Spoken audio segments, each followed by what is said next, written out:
Meanwhile, in a rather promising turn of events, global investment banks have raised their growth projections for South Korea this year. Our correspondent Moon Ji-young has more. Major global investment banks are raising their forecast for South Korea's real GDP growth this year.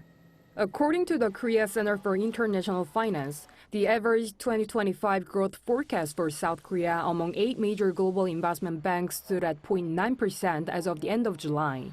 Notably, JP Morgan, which had previously held the most pessimistic view on the Korean economy, has significantly upgraded its economic growth forecast by 0.2 percentage points to 0.7% in just 2 months. Following the Bank of Korea's second quarter GDP announcement last month, JP Morgan assessed that Q2 GDP growth slightly exceeded market expectations, driven by strong exports and an increase in manufacturing. Goldman Sachs also raised its growth forecast by 0.1 percentage point to 1.2%, reflecting the outcomes of Korea's tariff negotiations with the U.S.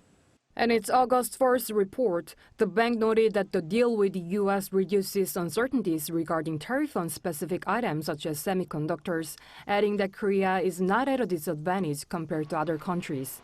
Regarding whether the Bank of Korea will also raise its forecast and its revised economic outlook this coming August, an expert noted that while the uncertainty from the tariff negotiations is easing, potentially improving our exports, it's still unlikely that these agreements will drastically raise the economic growth forecast.